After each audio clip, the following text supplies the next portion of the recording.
Run away, run away. Hello again, dear viewers, and welcome to another video. Today we'll be looking into an isometric action role-playing game named Titan Quest. So you go on a quest for a titan, like they need some bread or something nice from the bakers? Well, not exactly. You're sort of on the right track at least. Titan Quest, as noted, is an action RPG in the vein of Path of Exile, Grim Dawn, Diablo, etc. Interestingly, Create, the company behind Grim Dawn, licensed the Titan Quest engine, which leads to some similar features and quirks between the games. Titan Quest was developed by Iron Law Entertainment and published by THQ Nordic. It was originally released in 2006. I don't usually talk too much about expansions unless I've included them in the playthrough, but it is quite interesting to talk about here.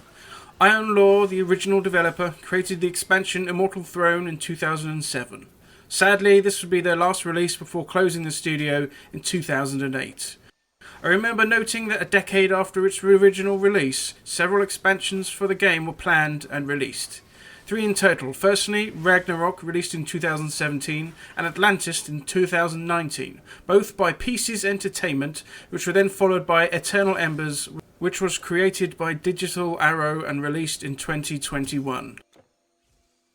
Each new addition to the game adds various different new gameplay elements, quests and items. Today I will be talking about the base Anniversary Edition of Titan Quest. Titan Quest has a wonderful start menu where you can play Titan Quest, play Custom Quest, click on options for various different options. There's the mod workshop, which is available through Steam, the credits where credits are due, the cinematic that shows some cinematics, and exit. Wonderful, wonderful. So, what is Titan Quest? Titan Quest is very much an action RPG. This means that the player will be hacking, slashing and blasting their way through numerous maps, gaining new levels, items and abilities as they do so. This is the essential game loop of most action RPGs, lots of fighting and some good fun. As perhaps implied by the name and the box art, the game is set in the mythological past where all sorts of strange creatures, monsters, gods and yes, titans exist. It embraces locations and beasts from Greek, Egyptian, Babylonian and Chinese ancient mythologies and history. There's likely more added in there too for good measure. I can't think of a more appropriate setting for an action RPG. So the art style of the game follows the theme of each act, which tends to evolve around a certain ancient mythos. For example, Act 1 generally focuses on ancient Greece, where the second act focuses on an Egyptian setting. Everything is 3D, obviously, with an isometric viewpoint where you can zoom in and out as you please. The monsters and strange creatures you'll encounter are generally well done, I feel, with some particularly fearsome looking beasties. The sound is decent, with pleasant feedback while battling with the foe.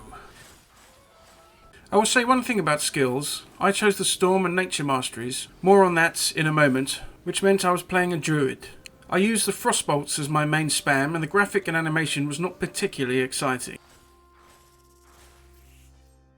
When you get multiple projectiles it works a lot better of course, but I feel perhaps this could have looked a bit more impressive. I totally understand this may just be this particular spell in this particular build. The Lightning Bolt skill for instance was a lot more exciting. You start the game by creating a character and entering the world. Over the first few levels you must choose 2 masteries from those available. There are numerous available, covering a great swathe of play styles and fantasies. There are physical masteries such as Warfare, Rogue and Ranger, to more magical and esoteric like the Storm Mastery or Spirit and Earth. So you have the options to create a character that you would like to play, be it from a sword-wielding warrior laying waste with mighty weapons, to calling down lightning bolts to smite thy foe upon the very ground they walk. You are tasked with discovering the source of the monster incursions that are happening all over the ancient world. This is very much the story throughout the game. Monsters and nasties are attempting to attack everyone and we gotta sort it all out. Now you might say this is pretty generic, but let's face it, we don't need much of an excuse to go on a rampage for all the baddies present in the game. When the player levels, they are able to increase a few of their attributes. This includes strength, dexterity, and intelligence, the standard sort of attribute system you would find in games such as this. The player is also able to increase their health and or energy, which is this game's version of mana. The player is also given some skill points to distribute. This can be spent on the mastery bar to the left of the mastery screen, or directly on a skill itself. The mastery bar must be raised to certain key points in order for the player to access the more powerful talents and skills available from each mastery. This is a good system, one used later by the creators of Grim Dawn. It encourages players to put points into the mastery bar, which grants the player passive stats while rewarding them for doing so, allowing access to more powerful abilities. As you fight your way through each level, there are numerous side quests which the player will receive. It is generally a good idea to complete all the quests for a certain act while in said act. The side quest will usually require you to defeat some fierce monster or recover some relic or person that has been lost. The rewards for these quests vary from purely XP to skill points and powerful items. I wouldn't skip out on them. It is generally what you would expect from an ARPG, and it delivers well on this front. And then there is the gear. As is the ethos of the ARPG genre, the player will always be searching for new and powerful pieces of gear to aid them in turning the tide of evilry in the realm. There are the usual sorts of slots, weapon, chest, helm, etc., which gives the opportunity to acquire and equip numerous pieces of gear and weaponry. There are normal items which are white, uncommon items which are yellow, superior items which are green, and epic items which are blue. This may not be the official name for them, but it is what I worked with in my head.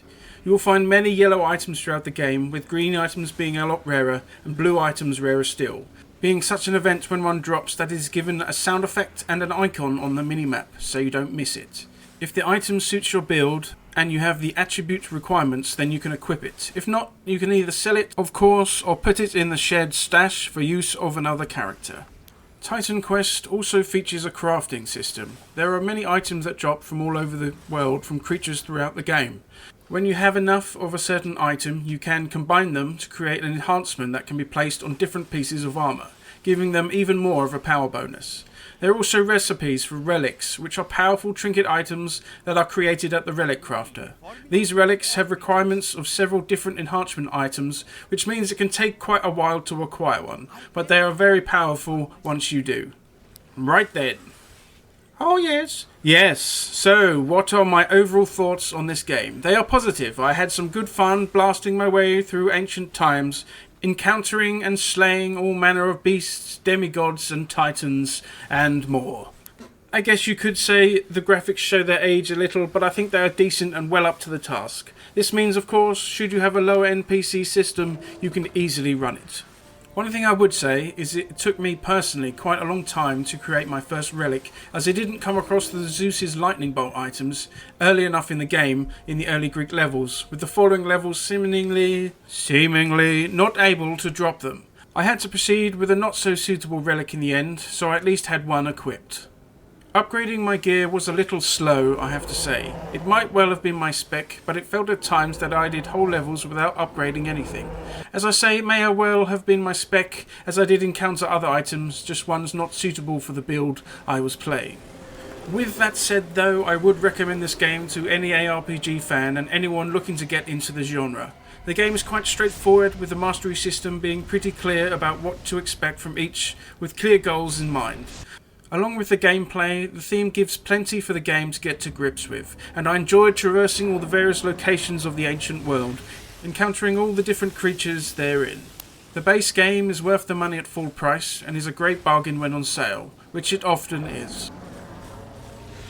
And there we are, dear viewers, another game, another video done. Before I once again close the doors to this dwarven hall of our ancestors, I humbly request that you might comment, subscribe, thumbs up, and perhaps share this video with your friends.